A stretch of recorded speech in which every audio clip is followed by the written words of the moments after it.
Ok les amis, on est le 12 janvier 2025 et on part faire un truc exceptionnel loin de chez nous. Il y a quelques mois, on a reçu un message très particulier auquel on ne s'attendait pas du tout. Thomas, l'entraîneur de l'équipe francophone belge de gymnastique, nous a proposé de venir analyser leurs entraînements pour leur donner des conseils pour optimiser les performances de leurs gymnastes.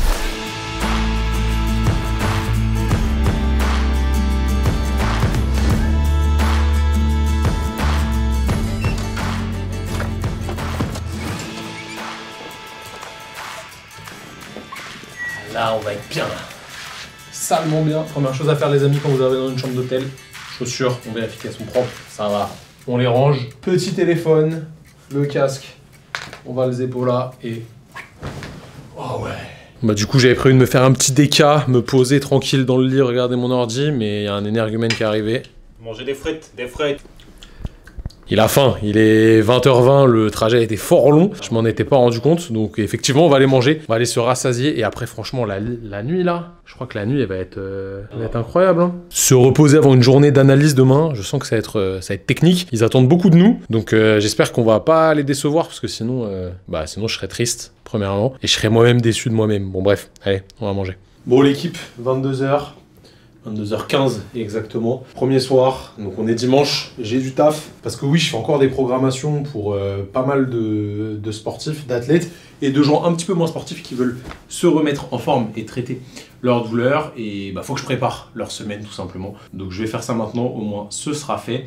Et puis après je vais me coucher tranquille, histoire de bien récupérer et d'être en forme pour demain. Le début de semaine s'annonce quand même bien stylé. Il y a Thomas, l'entraîneur chef, entre guillemets, on va dire ça comme ça, qui est venu nous voir là pour discuter un petit peu de ce qui allait se passer demain. Donc il me semble qu'on va analyser l'entraînement pour commencer, puis après on va discuter un petit peu avec la kiné qui est déjà au centre, et puis on verra chaque athlète une à une pour essayer de faire un petit bilan avec la kiné, et essayer de trouver des pistes d'amélioration pour que ça se passe au mieux pour eux et pour elles. Ça va être très stylé, j'avoue, j'ai une petite appréhension, mais franchement déjà, qu'on puisse faire ça, c'est assez ouf, on va pas se mentir. Si on se remémore le lancement de Training Therapy il y a plus de 7 ans maintenant, je me dis que c'est juste fou, et en vrai tout ça c'est grâce à vous. Vous nous avez toujours soutenu, la communauté, franchement merci beaucoup de nous soutenir. Quand vous nous soutenez en fait c'est juste un petit abonnement. Vous pouvez trouver ça un petit peu ridicule parfois de se dire que juste en s'abonnant à une page Instagram, juste en s'abonnant à une chaîne YouTube, ça aide les gens, mais oui ça nous aide énormément parce que ça nous donne de la visibilité.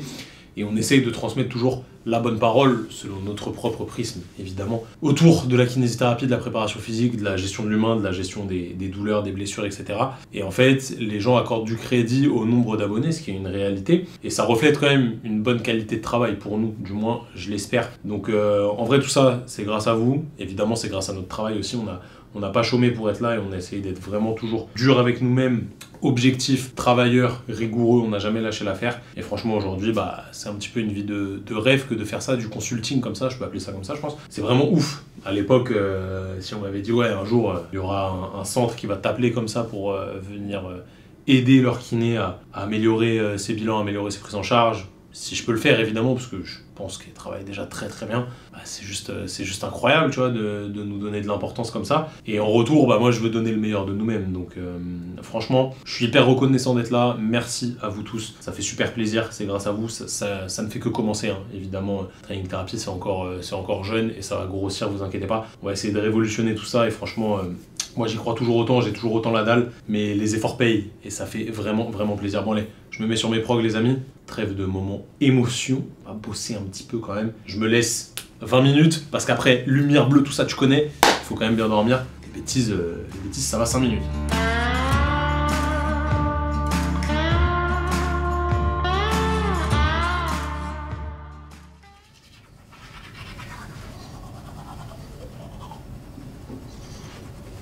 Bon les amis, ça y est, premier jour, il fait plutôt beau en Belgique. On est pas mal, je crois qu'il fait un peu froid. Et en cette période, évidemment, il faut faire attention à ce qu'on mange. Donc petit déjeuner qualitatif, évidemment, avec aussi ce qu'il faut, hein, les petits compléments NutriPure, toujours dans la valise. On change pas une équipe qui gagne, ce qui est important, c'est la régularité dans tout. Dans la vie, les amis, vraiment, ce qu'il faut, c'est être régulier. La motivation, ça sert à rien. La régularité, c'est la clé. Donc bref, si vous voulez vous faire plaisir sur le site de NutriPure, code Parrain-Thérapie, vous prenez 10% et comme ça, vous êtes bien. Nous, on va aller rejoindre notre petit chauffeur qui est très sympathique et on va se rendre directement au centre pour aller voir les gymnastes, et Laetitia, la kiné, ainsi que Thomas, et puis les autres entraîneurs, je pense que je connais pas pour l'instant. Thomas Rex, entraîneur au CHN, centre de haut niveau, entraîneur de gymnastique, depuis 5 ans maintenant, 5e saison au centre, co-responsable on va dire, co-head coach de la structure. Je m'occupe en particulier de tout ce qui est programmation de l'entraînement, ligne technique, donc contenu de l'entraînement, méthode de travail. Je fais aussi la préparation physique pour l'ensemble des groupes. Je fixe voilà, les objectifs à la saison. Bon, du coup les amis, premier jour, première matinée, on est au centre de haut niveau de Mons en Belgique. Là, on regarde l'entraînement des filles entre 12 et 16 ans, et il y en a 2 qui ont plus de 16 ans. Le but, c'est d'analyser un petit peu comment elles s'entraînent, de voir la charge d'entraînement qui est juste monstrueuse. Franchement, c'était incroyable. Il y avait les toutes petites qui s'entraînaient avant, c'était quoi, 7h30 elles ont commencé? Ouais. 7h30 jusqu'à 10h, et après elles reprennent ce soir 16h30, 19h45, ouais, pas un truc comme ça. C'est un délire, c'est l'exigence de ce sport évidemment, mais ça reste très intéressant de voir de nos propres yeux ce qui se passe vraiment. Notre mission, elle est claire. Analyser l'entraînement de manière générale, et ça passe par une observation des contraintes liées aux gestes sportifs. Donc la première matinée, on a regardé les filles s'entraîner pour voir le nombre de sauts, l'intensité de chaque agrès, les courtes périodes de récupération, la haute demande en termes de mobilité, bref, on a tout décortiqué pour être plus précis et pertinent dans nos conseils.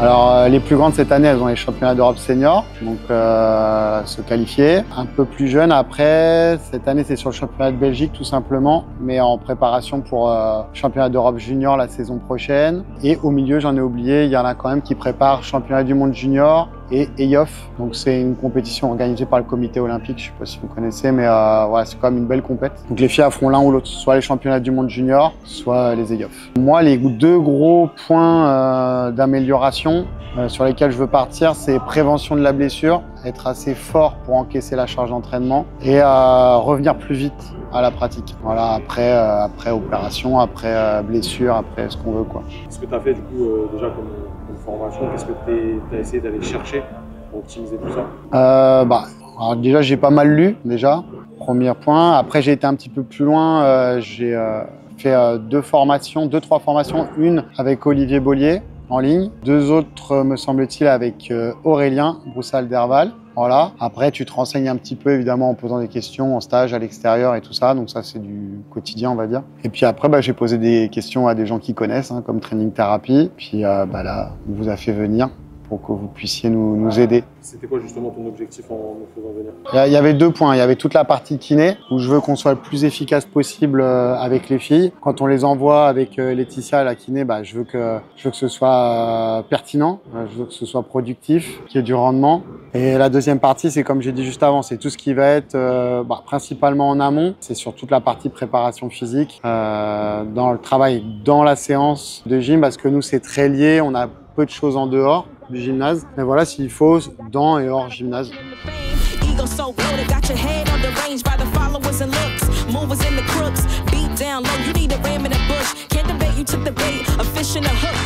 Ensuite, avec Laetitia, la kiné du groupe, on a vu chaque fille une par une pour analyser leur mobilité, leur douleur et leur capacité musculaire afin de mettre en place des mini-programmes personnalisés pour travailler sur leurs problématiques et leurs défauts, qui étaient surtout des déficits de force et de mobilité. Sachant que Laetitia fait déjà un super travail et franchement, c'était facile. Et elle nous a donné les antécédents et les plaintes de chacune et puis on les a bilantées main dans la main ensemble. Elles sont accompagnées par une super kiné passionnée qui bosse vachement bien et ça fait plaisir. J'ai vu qu'elle avait bien mis en place les guidelines que je lui avais donné pendant ma formation sur l'épaule. Et d'ailleurs, si toi aussi ça t'intéresse de te former sur l'épaule, je t'offre gratuitement la première partie de ma formation Optimiser la rééducation de l'épaule. C'est pour tous les kinés qui veulent gagner du temps lors de leur bilan et être bien plus pertinents par la suite dans leur rééducation. Bref, t'as juste à cliquer en haut à droite de l'écran ou sinon le lien est dans la description de la vidéo. Qu'est-ce que t'as trouvé là? Là du coup il y a une faiblesse ou un manque de force en extension de hanche comme ça, qui coïncide avec la jambe douloureuse. Donc j'ai aussi travaillé un peu tout ce qui est grand fessier. Sur une tendinopathie patellaire. Pour améliorer la réception du coup et mieux répartir les contraintes sur les différentes articulations et corps musculaires pour essayer de décharger un petit peu le quadriceps. Que forcément, si au niveau fessier, c'est pas en capacité d'encaisser les contraintes, ce maillon de la chaîne il va pas remplir son rôle et du coup tout va être encaissé au niveau du quadri et petit à petit ça peut engendrer une surcharge du tendon rotulien. Il ne faut pas oublier que le sport de haut niveau, c'est pas forcément du sport professionnel avec énormément de sous, comme on pourrait le voir en NBA, en Ligue 1, en Top 14, bref, tu vois ce que je veux dire. Et des fois, en fait, on est vraiment déconnecté de la réalité, avec tout ce qu'on voit sur les réseaux sociaux et tout ce qu'on dit sur Internet, on pense que parce que quelqu'un est sportif de haut niveau, il a des moyens illimités pour améliorer sa performance. Bah, c'est pas vraiment le cas, mais c'est pas pour autant qu'il ne faut rien faire. Là, on a affaire à des filles, très jeunes ou adolescentes, donc il y a énormément de points sur lesquels il faut être vigilant. Je vais pas tout détailler ici, mais avec Simon, on a fait un gros focus sur la récupération. Pourquoi? Car pour nous, le cauchemar, c'est les REDES. Les REDES, ou déficiences énergétiques relatives en sport, surviennent quand les apports alimentaires d'une athlète ne couvrent pas ses besoins énergétiques. Ce déséquilibre, il impacte la santé, la performance et le bien-être global, et chez les gymnastes, ça peut entraîner des troubles du cycle menstruel, une diminution de la densité osseuse qui peut favoriser des fractures, de la fatigue chronique et une baisse des performances. À long terme, les REDES, elles augmentent aussi les risques de blessures et elles affectent la santé mentale. La prévention, elle passe donc par une alimentation adaptée, un suivi médical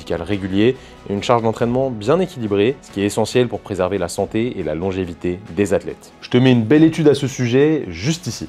Laetitia, kiné du coup du comment on est CHN. CHN. Centre de Kiné gymnastique. du CHN pour les filles. Ouais. Là, on a un peu analysé déjà cette matinée leurs contraintes, beaucoup de répétitions de sauts, beaucoup de répétitions d'impact sur les épaules, beaucoup de travail de positionnement, de répétition. Donc on a vu aussi les antécédents que les filles pouvaient avoir, c'est principalement soit des fractures sur les réceptions ou une problématique sur un mouvement voilà, qui amène à des fractures plutôt mains, chevilles en gros, et principalement des douleurs liées à des pathologies de croissance, de surcharge d'entraînement en fait, plus que des pathologies de croissance je pense. Donc sévère, Osgood-Schlatter un peu, et une Aliskio, ça s'appelle comment? McMaster. McMaster, je connaissais pas. Donc ça c'est tuberosité sciatique. On se posait un peu la question de comment gérer tout ça, parce que volume d'entraînement plus de 20 Intense, heures, plus de 20 heures par semaine. Donc c'est quoi tes problématiques toi aujourd'hui actuellement Quelle optique prendre vis-à-vis des pathologies de croissance, sachant qu'elles font déjà plus de 25 heures par semaine? Est-ce qu'on va recharger plus? Est-ce qu'on va préparer à plus? Ou à l'inverse, il faut déjà diminuer sur les contraintes? Ça, peut-être rééquilibrer. Quelle optique sur les pathologies de croissance? Qu'est-ce que tu as testé là-dessus? Tu as l'impression qu'il fonctionne? Isométrique, Ok. glaçage pour diminuer au niveau de la douleur, mais... Et l'iso, tu le trouves ça comment? Ça fonctionne pas? Ça fonctionne, on a fait sur le tendon d'Achille, on a fait juste statique, tenir 45 secondes. Ok. Là, genou, on est en train de faire un protocole sur une des gyms. Ok. Parce qu'il faut trouver le temps de le mettre dans l'entraînement en plus. Donc, là, comme ça, je verrais bien peut-être plutôt, tu vois, le fait de le faire 2-3 fois dans la journée, mais une série unique, tu vois. Plusieurs fois rapide, moins de 5 minutes en gros, pour qu'il y ait de la répétition quand même. Au final, je pense que ça collera pas mal quand même avec leur mode d'entraînement. Ils arrivent, ils ont 5 minutes à faire ça. Et pareil, avant de partir, comme ça met de la répétition. En effet, je pense qu'il y a une problématique, c'est que tu vas pas avoir 30 minutes de séance de kiné où elle va commencer à faire ses exercices, puis après on va lui dire là tu vas tranquille. Je pense que c'est pas possible. Enfin, pour le sport de haut niveau, du moins. Quelles sont un peu les directives, on va dire, du CHN par rapport à l'arrêt quand il y a une douleur? Enfin, comment ça se passe quand il y a une fille qui a une douleur, en gros? Quand il y a une douleur, il y aura toujours un aménagement de l'entraînement. Okay. Décharger peut-être la zone qui est blessée le temps que la fille puisse revenir. Mais il faut que ça soit le plus court possible et le plus rapide possible pour la reprise. Okay. Ouais.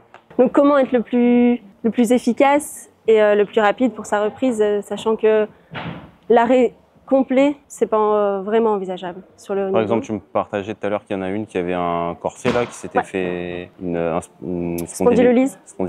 Du coup, elle venait quand même ici. Elle venait quand même à l'entraînement. Donc là, l'entraînement des filles, c'est 2 fois par jour. Donc elle venait 1 fois par jour et elle avait programme de kiné, cardiovasculaire et gainage. Donc, par contre, elle faisait pas aucun agrès. Non. Elle faisait que du travail statique pour son dos, quoi, en gros. Ouais. Okay. Mais elle venait quand même dans la salle pour être dans la dynamique de groupe et garder... ça, c'est une problématique. De toute manière, après, sur l'aspect peut-être plus psychologique, si elles sont éloignées du groupe pendant trop longtemps. Est-ce que vous avez des indicateurs pour qu'elles reviennent? Là, sur sa pathologie à elle, comme il y avait fracture, il y avait l'accord du médecin déjà pour la reprise. Et après, ça va être progressive, rechargée en extension. Il faut qu'elle récupère un pont, par exemple, en gymnastique. Et pour les autres pathos de croissance et tout, t'as pas forcément gestion par rapport à la douleur et au ressenti. Mais c'est des enfants, donc ça reste pas facile, mais au ressenti. Ouais, c'est vrai qu'il y a cette notion-là, parce que même si c'est très, je dirais pas trop des enfants quand on les voit s'entraîner, c'est très carré, personne parle. C'est sérieux, mais ça reste des enfants sur la gestion de la douleur et tout ça, donc forcément, Après, pour la pathologie McMaster, là, par exemple, on va avoir 120 degrés d'élévation. Si elle n'a pas 120, elle ne peut pas encore reprendre. On demande En 120. extension de genou, enfin tout. Ok. Ouais, donc ça, c'est un des critères. Ok. Et la douleur, Donc 120 degrés sans douleur. Bon, on va essayer de voir, d'analyser tout ça pour pouvoir vous amener des solutions à ces différents problèmes. Je pense que, il y a vraiment des trucs pas mal à faire, que ce soit à la fois dans la répartition, je pense, des séances et comment est-ce qu'on va pouvoir le faire, mais aussi dans le choix des stratégies qu'on va pouvoir mettre en place, dans l'ISO, le travail de développement de la force, sans aller chercher des mouvements aussi trop techniques. Je pense que ça pourrait être pertinent. Je pense que tout l'enjeu, ça va être d'être en capacité de vraiment développer la force de manière ultra spécifique, sans mettre plus de contraintes que ce qu'elles n'ont aujourd'hui. Pour moi, c'est ça le truc que je verrai. Et il y a un truc aussi qui est très marquant, c'est qu'en termes de récup, il y a vraiment très peu mis en avant. En gros. Forcément, pour la performance, là, plus tu récupères, plus tu vas être en capacité d'encaisser tes contraintes aussi. Je pense que c'est un truc qui peut être très pertinent, donc voir sur ce côté-là, qui peut être mis en place potentiellement. Bah moi les amis, j'aurais clairement dit la récup. Je pense qu'il y a un travail vraiment sur la force aussi, la force de fin d'amplitude à développer, parce que vraiment ces pathologies de croissance, surtout sur les ischios là, ça sent vraiment les étirements passifs poussés. Après c'est un enjeu de la gym, hein. C'est comme ça, c'est très important. Il faut se plier aussi aux règles du sport, mais je pense qu'il y a un gros truc à faire sur la récup, et si on peut optimiser ça sans mettre trop de moyens, bah on donnera des conseils là-dessus, mais à voir ce qu'on est capable de mettre en place du côté de nos amis belges. Et on a plein de pistes d'amélioration qu'on va présenter à l'équipe le dernier jour. Intégrer des apports glucidiques intra-entraînement, des apports protéiques post-entraînement, mieux éduquer sur les choix alimentaires, même si c'est pas facile quand on a 12 ans et qu'on est un peu livré à soi-même, et appuyer sur l'intérêt de certains compléments comme les oméga 3, le magnésium ou la vitamine D, parce que ici en Belgique, le temps, l'hiver, c'est pas foufou. Mais on pourra aller plus loin avec des choses comme doser la ferritine, le coenzyme Q10. Bref, dans un monde idéal avec tous les moyens possibles, il y aurait plein de choses à faire. Mais là, ce qu'on veut, c'est allier les besoins de chaque athlète aux moyens financiers, matériels et temporels de la fédération. Et évidemment, on va aussi leur donner des conseils pour être proactifs sur la récup. Fin du deuxième jour qui se termine par la préparation physique générale des athlètes, Thomas nous a demandé de lui donner notre avis sur ce qu'il faisait. Et franchement, déjà il se donne du mal. Il leur a déjà appris à squatter, à faire des fentes, du deadlift et surtout à être propre sur les placements des exercices de musculation. Et ça, c'est déjà un travail monstrueux. Le vrai défaut qu'on a pu ressortir de cette analyse, c'est qu'au final, il n'y avait pas vraiment d'intensité dans les exercices que faisaient les filles. C'était plus un travail de conditioning en circuit training qu'une vraie séance de développement de la force. Ce qui est déjà très bien, hein, car ça change des mouvements uniquement gymniques, mais ce n'est pas avec ça qu'il va pouvoir développer des hauts niveaux de force. Et on le sait, la force maximale, c'est la qualité physique reine en termes d'encaissement de la charge de travail. Il va donc falloir qu'on lui propose quelque chose pour améliorer ça. Histoire de se vider la tête, on a fait une petite initiation au trampoline et ça, ça régale. Hein. S'il y a un top gymnaste qui passe par là et qui a envie de faire une vidéo où il nous initie à la gym et où on partage son entraînement, franchement on signe direct. Qu'il se manifeste en commentaire, pullover, salto dans la fosse, bon c'est pas majestueux mais en tout cas ça défoule. Direction le QG des entraîneurs pour leur présenter notre bilan. J'espère qu'ils vont apprécier et surtout que ça collera à leurs moyens. Pourquoi t'as fait appel à nous directement? T'as motivé à nous contacter nous? Alors, bon, c'était, je vous avais déjà entendu parler pendant le confinement, on était déjà un peu rentrés en contact, mais pourquoi je suis venu vers vous, c'est que moi j'aime les gens convaincants. Ça se résume à ça, si quelqu'un me parle et que ça me parle pas, voilà, il faut aussi que ça corresponde à une philosophie d'entraînement, une philosophie de travail au sens général du terme, comment est-ce qu'on voit le travail d'un athlète. Et quand je vous entendais parler de comment vous gériez vos athlètes, comment vous gériez vos séances, ça correspondait à comment je voyais les choses. Entre autres, voilà, on n'arrête pas un athlète à tout bout de champ dès qu'il se passe quelque chose.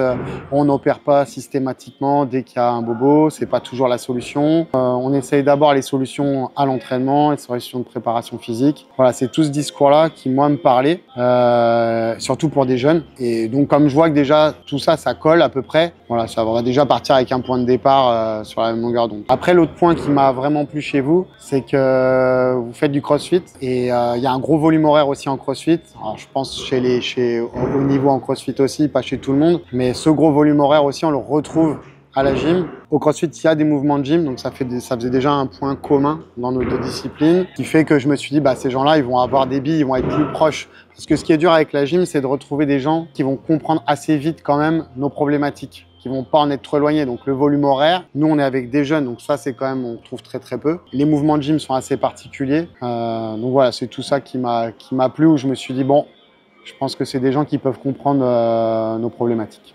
Troisième journée, c'est le réveil. La douche froide vient d'être prise. On va enchaîner hydratation à l'eau belge, l'eau de spa. Évidemment, petit complément comme d'habitude pour essayer de garder la même routine tout au long de l'année. C'est important les amis quand vous voulez être efficace dans votre travail, dans vos performances sportives, bref, peu importe. C'est important d'être routinier avec la bonne routine, évidemment, pour essayer de mettre en place des bonnes habitudes sur le moyen, long terme. C'est ça qui paye le plus selon moi. Bref, aujourd'hui, dernier jour de consulting. Du coup, on a fait notre petite analyse et ce matin, ce qu'on va faire, c'est qu'on va présenter à l'équipe tout ce qu'on a vu, toutes les potentielles pistes d'amélioration. Et aussi, évidemment, on va leur présenter ce qu'ils font très bien, parce que pour moi, c'est super important de rappeler aux gens qu'il y a des choses qu'ils font bien. Et franchement, la majeure partie de ce qu'on a vu, c'était top. C'était vraiment terrible. Donc, franchement, très très chaud. Félicitations à eux. On va essayer de leur donner des petites pistes d'amélioration sur certains points. Et on va voir que le vrai point négatif, selon moi, c'est la récup. Il n'y a rien de proactif qui est mis en place. Et ça, c'est assez dommage, à mon avis. Donc, voilà, on va essayer de leur présenter tout ça. Et puis après, ils essaieront de faire évidemment ce qu'ils peuvent avec les moyens qu'ils ont.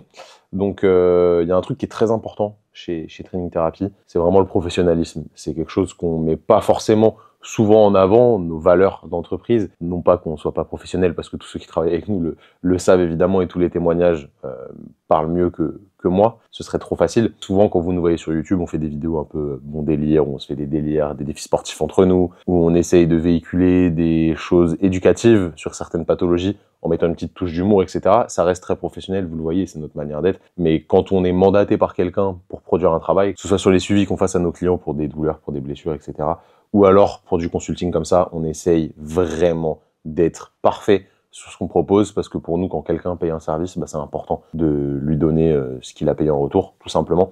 Donc on essaye vraiment de faire les choses au mieux. Je vous montre la petite slide sur laquelle je suis en train de bosser. Voilà, évidemment, rien de fifou, on a fait ça à la va-vite, mais je pense qu'il y a pas mal de choses à mettre en place. Voilà, toujours des petites études scientifiques pour justifier nos propos, pour qu'ils puissent le présenter un peu aux autorités du dessus, dans la fédération, on va dire, et essayer voilà, d'être le plus impactant possible. Donc voilà, du travail très très important pour nous. Il faut vraiment toujours respecter les gens qui font appel à nous, et c'est ce qu'on essaye de faire là, avec voilà un temps qui est certes compressé. 3 jours, c'était assez chargé, mais on essaye de faire au mieux. Et puis aussi, on a mis en place des petites fiches pour les athlètes, où on essaye voilà, de donner des petites guidelines d'amélioration sur ce qu'on peut faire en rééducation et en prophylaxie, avec des petits exotypes et des progressions d'exercice. Toujours sympa, je pense, à utiliser pour des petites de stage là. C'est plus interactif et tout, donc franchement, c'est cool. Donc là, je vais bosser une bonne petite demi-heure, et puis après, on va aller manger, et puis après, je vais me remettre dessus et on leur présentera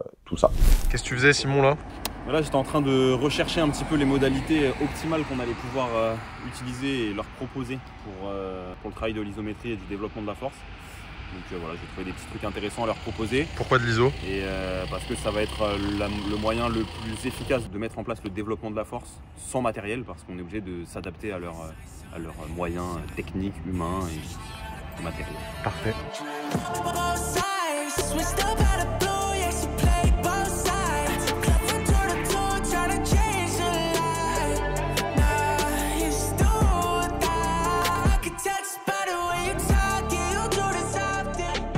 Traction ici, je viens en isométrie là, juste, tu vois, un petit peu de flexion, et je dois maintenir cette position pendant un certain temps. Cette durée, en gros, dans l'idée, il faut cumuler en dessous de 3 minutes par position. D'accord. Ok.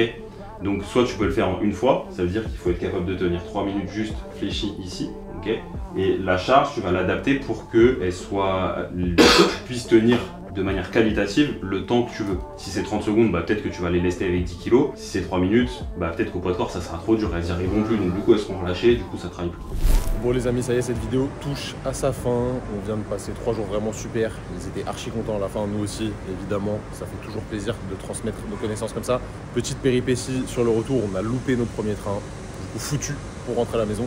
On a dû rester dans le nord de la France une petite nuit, mais c'est pas grave parce qu'on a vu notre gars Maxime avec qui on a passé une super soirée. Bref, rien de bien méchant, ça décale juste les choses.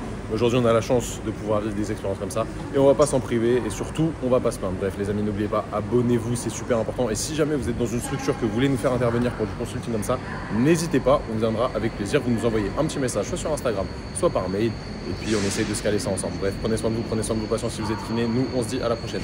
Salut les gars, j'espère que vous allez bien. Alors je vous fais un petit retour sur ce qu'on a mis en place après votre venue au centre. Donc c'était en janvier. donc ça fait à peu près 5 mois là. On vous avait demandé d'intervenir sur la partie kiné, en particulier tout ce qui va être récupération, les soins au quotidien, et puis l'autre partie c'était la préparation physique et la réhabilitation. C'était vraiment les deux grands thèmes. Il y a eu beaucoup de choses qui ont été mises en place, ça a changé beaucoup de petites choses. Et sur le développement de la force, on a mis en place les EMOM que vous nous aviez proposé. On avait aussi intégré l'ISO, qu'on a trouvé intéressant sur le haut et sur le bas du corps. Ce qui nous fait que maintenant, dans notre, on va dire, dans notre valise avec les filles, eh ben on a des méthodes de plus, on va dire, pour faire des cycles avec le même objectif, mais des méthodes, des organisations un petit peu différentes. Sur la préparation physique, ça a permis aussi de remettre le focus sur l'intensité, sur la charge qu'on mettait sur les filles, sur les exercices. C'était peut-être un petit peu léger. Sur pas mal d'exercices, des fois parce qu'on n'osait pas, des fois parce que y a la charge de toute la journée d'entraînement, donc ça nous avait permis d'oser tout simplement remettre le focus dessus. Donc depuis, les charges sont beaucoup plus individualisées, chaque fille a sa charge et sur chaque cycle, il y a une progressivité. Côté soins, il y a eu plusieurs propositions, on n'a pas pu tout mettre en place dans l'immédiat, mais c'est un travail qu'on continue petit à petit parce que c'est aussi des enjeux structurels, donc il faut que c'est d'autres personnes qui vont pouvoir mettre en place certaines choses, ne dépend pas que de nous, mais globalement on a mis en place le cool down minimum une fois par semaine, là tous les mercredis, on l'a gardé, un petit temps calme après en fin de séance, que les filles apprécient beaucoup. Il y a un massage qu'on faisait pas forcément et encore moins avec les filles qui ont très peu de pathologies, ça passait souvent au travers. Là maintenant, chaque fille a un moment, on va dire, de massage, récup, bien-être, qu'on trouve super intéressant.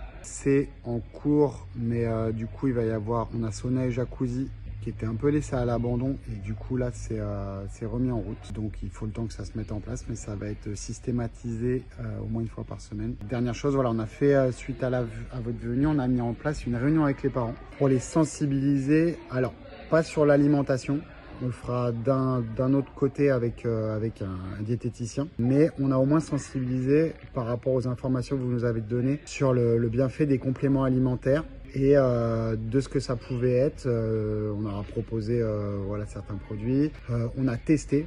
Donc certains parents sont revenus vers nous, ont tenté, ont acheté. Donc alors soit c'était donc il y avait plusieurs compléments, mais il y avait des apports glucidiques et protéines. Et il y avait aussi des oméga 3, il y avait quoi d'autre? Il y avait, je crois, du magnésium. Donc on a sensibilisé les parents là-dessus. Alors après c'est au choix des parents, il y a des parents qui ont adhéré, d'autres qui n'ont pas adhéré tout de suite. Mais en tout cas, on a mis quelque chose en route. Et je pense que c'est dans le temps qu'on va le voir. Il y a déjà des enfants qu'on a déjà mis ça en place et qui ont vu les bienfaits sur la récupération. Voilà, je crois que j'ai fait un peu le tour, mais d'une manière générale, votre venue, ce que ça a permis, en plus de tous les conseils que vous nous avez donnés, soit ça nous a rassurés sur des choses qu'on mettait déjà en place, soit ça a affiné ce qui était déjà fait. Voilà, ça nous a permis d'être plus précis. Ou alors ça nous a apporté des nouvelles méthodes, comme je disais. Mais ce que ça a fait aussi, et pour moi c'est le plus important, c'est que ça nous a remis le focus sur la préparation physique et les soins. Et je pense que c'était ça aussi le but. Quand on fait venir des gens de l'extérieur, on est obligé de s'y intéresser. On est obligé de passer du temps à préparer ces moments pour les filles, à préparer ces séances pour les filles.